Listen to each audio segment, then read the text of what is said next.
Sementara itu, pemirsa Universitas Mahasaraswati melaksanakan upacara pelantikan pejabat struktural di lingkungan Universitas Mahasaraswati periode 2017-2021 di Gedung Widya Sabar Rabu pagi. Pejabat struktural yang baru ini diharapkan lebih memajukan lembaga dan meningkatkan kualitas pelayanan serta pelaksanaan Tridharma Perguruan Tinggi.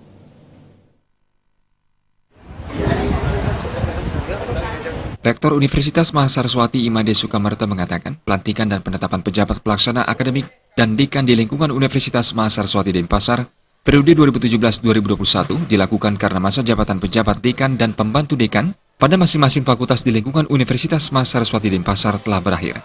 Lebih meningkatkan kualitas pelayanan dan pelaksanaan Tridharma Perguruan Tinggi, perbaikan kinerja oleh pejabat pelaksana akademik di lingkungan Universitas Mahasaraswati Denpasar perlu dilakukan. Penyegaran melalui mutasi jabatan ini juga menjadi upaya mengoptimalkan kinerja pejabat pelaksana akademik agar lebih aktif, kreatif, dan inovatif. Dan tentu ini adalah sesuai dengan 1 tahun Mas, di mana setiap 4 tahun sekali harus ada pergantian pejabat di lingkungan rektorat maupun di lingkungan dekanat. Dan inilah salah satu tugas kita, dan syukur pada hari ini kita bisa melaksanakan dengan baik. Pemilihan di tingkat dekan itu berjalan dengan baik sesuai dengan aturan yang telah kita tetapkan.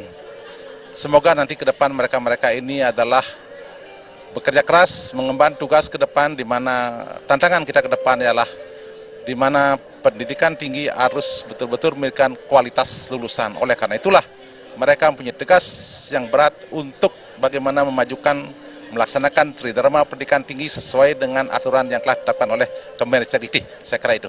Rektor tertandatangan Dr. Ketua Badan Pengurus Yayasan Perguruan Rakyat Saraswati Pusat Denpasar, Bagus Ketutloji mengatakan, pihak yayasan optimis dalam 4 tahun ke depan, Unmas akan menjadi lebih baik daripada tahun-tahun sebelumnya. Pejabat yang terpilih diharapkan mengemban tugas dengan sebaik-baiknya, sehingga tidak mengecewakan kepercayaan yang telah diberikan pihak yayasan. Bagus Ketutloji menambahkan, dalam menjalankan tugasnya, yayasan berharap jiwa Saraswati betul-betul tertanam, agar apapun godaan dan cobaan yang datang, mampu dilalui pejabat yang terpilih. Dalam menjalankan tugas, kejujuran merupakan faktor utama yang harus dimiliki.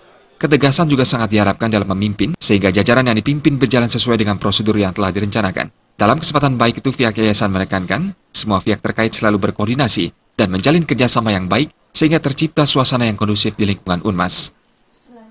Jadi yang syarat pertama yang harus dimiliki oleh pejabat di lingkungan Saraswati ini adalah memiliki jiwa kesaraswatian yang kuat. Sehingga dia tidak goyah dengan godaan apapun, hanya satu tekad mereka bagaimana membesarkan Saraswati ini. Oleh karena itulah syarat yang pertama adalah jiwa kesaraswatian yang tinggi.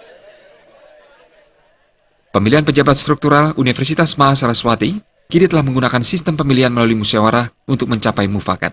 Harapannya, pejabat-pejabat yang terpilih mempunyai jiwa kesaraswatian dalam mengemban tugasnya.